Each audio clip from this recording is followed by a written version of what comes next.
boa noite. O Irã da guerra com o Iraque é totalmente diferente. Bobagem é não conhecer sobre o que comenta. Exatamente, olha. E eu quero colocar para o Leandro o seguinte, que na guerra entre o Irã e o Irã já tinha uma aliança com a Síria.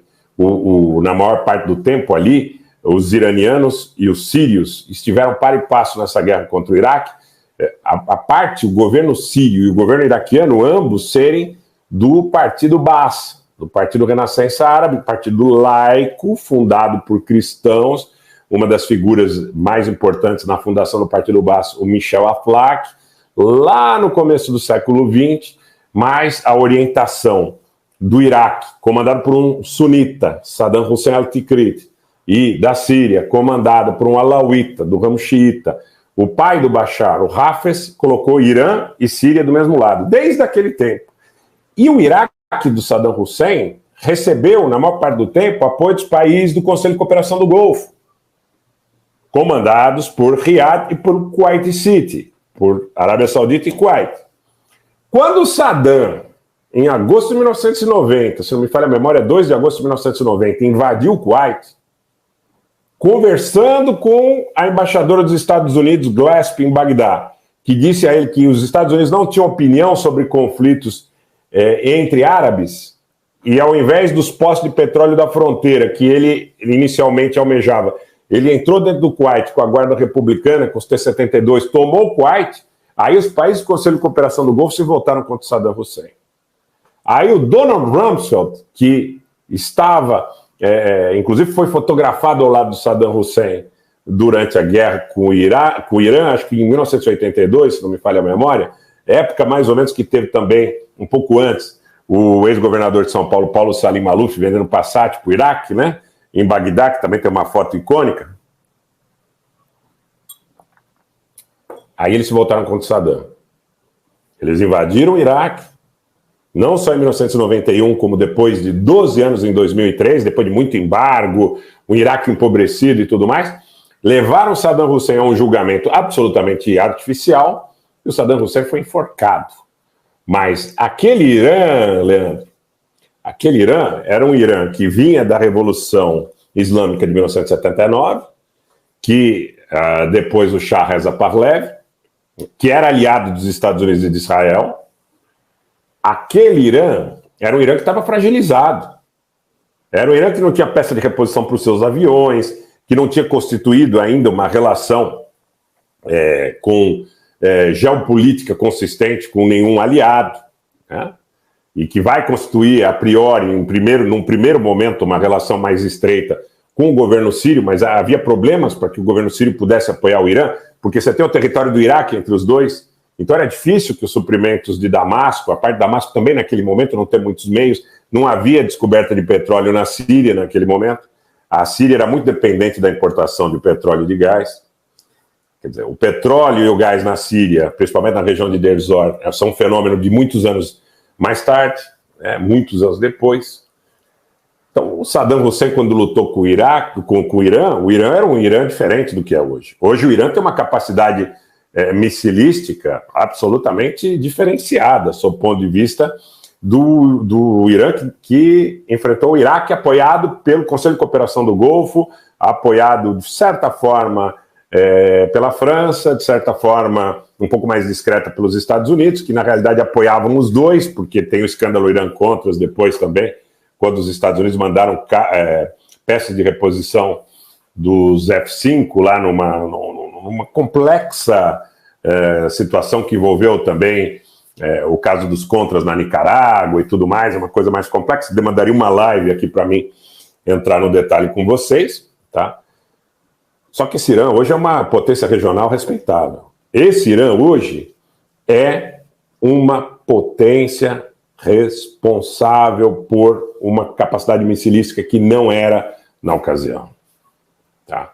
Eu acho que os porta-aviões dos Estados Unidos eles estão ali no Mediterrâneo Oriental, orientados à possibilidade de intervir caso haja um conflito entre Irã e Israel. Para que haja um conflito entre Irã e Israel, esse conflito ele tem que espocar primeiro com o Hezbollah.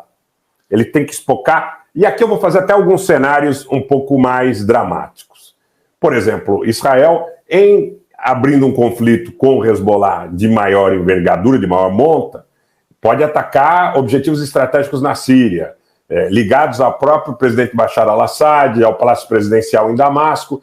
Isso certamente seria um fator de indução para que o Irã entrasse no conflito imediatamente, até para que o Irã não perdesse a aura de respeitabilidade que alcançou junto a esses grupos na Síria, no Líbano.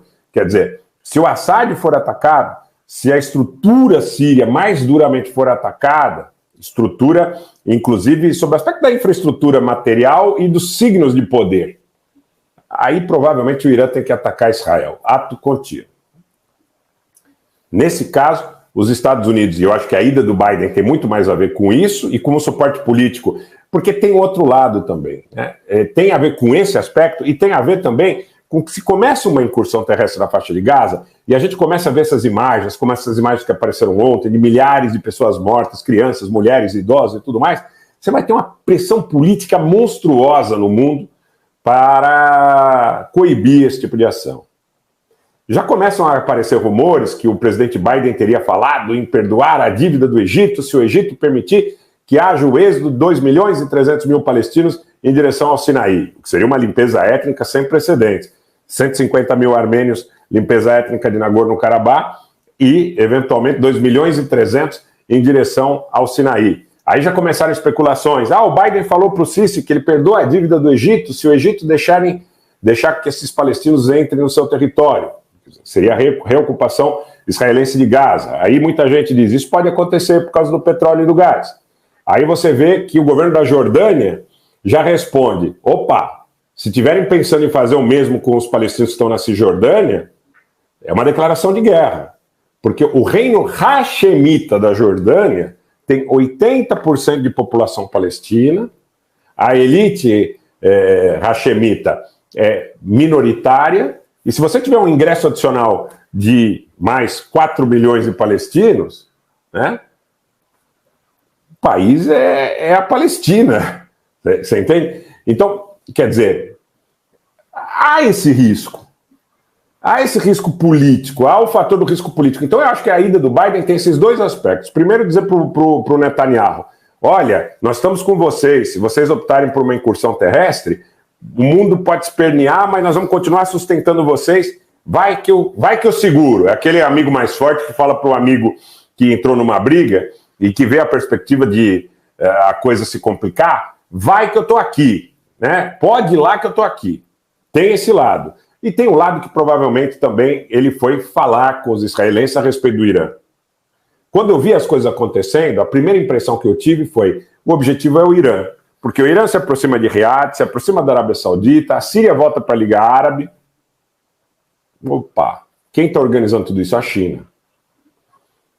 Qual que é o problema? É o fluxo de transporte via Mediterrâneo, a rota comercial que o Putin e o Xi estavam conversando agora em Pequim. É o domínio dos campos e da distribuição do gás e do petróleo, também na região.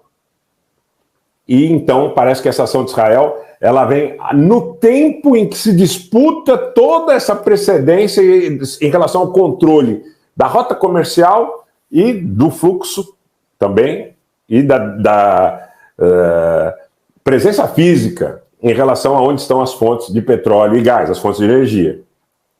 É tudo muita coincidência, né?